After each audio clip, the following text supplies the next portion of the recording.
We talked about it yesterday. Should you be entitled to a pay rise if you work from home? Well, apprentice winner Joseph Valente says remote workers should not be entitled to a pay rise. They're already saving money. They haven't got any travel costs. Current apprentice candidate Trey Lowe says pay rises should have nothing to do on where you're working, simply based on performance. Very good morning to you both.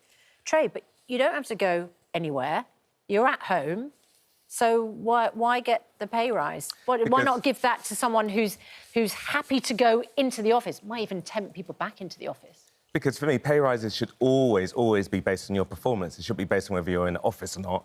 And a lot of studies have shown that people working from home are far more productive than people going into the office. Yeah, people often start earlier. They don't have to commute. So they can get on the computers and they can get work and get cracking a lot earlier than if they're commuting. Not only that, if you look at the level of impact that stress has on people, I mean, I think it costs something in the region of 6.5 billion. It costs offices from people not, being able to come in and sick pay and all the rest of it. It actually is far better people working from home. Ooh. They should absolutely get their pay rises. Joseph, sounds like Trey thinks they should be paid more.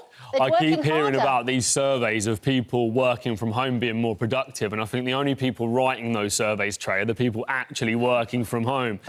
So I think that's absolute nonsense. And I think people work from home for a reason, because they haven't got a boss breathing down their neck. They're not being monitored constantly. They get to go for a coffee when they like. They get to go and walk the dog. They get to watch the TV. They're probably watching us right now and not doing any work. But see, there's an assumption that people at home are being lazy, and that's not true. All of the studies doesn't bear that out. At the end of the day, people don't always need a boss to be breathing down their neck for them to be productive. That's just I agree, but I think that's the minority, not the majority. In the last 10 years, I've employed nearly 1,000 people across my businesses. And, I've never seen, in any case, somebody be more effective in our business than being in the office, around the team, around the culture. Around you? Yeah, around me, making sure that they're doing their job. And what he's demonstrating...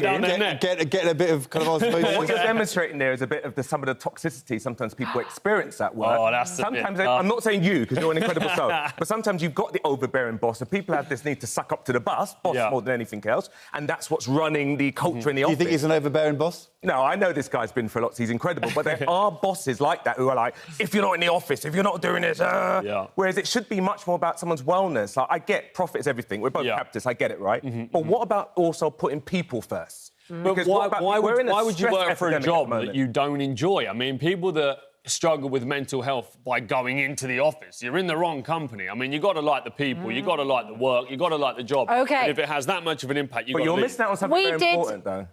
Just the last point here. Quick. It's not just the office, it's the commuting. How many times do you go and see people commuting, singing We Are the World on the trains? They don't. It's an absolute nightmare commuting. Well, we did our own survey. Should you be entitled to a pay rise if you work from home? Oh, yes, say almost 70% of you. Thank you both so much.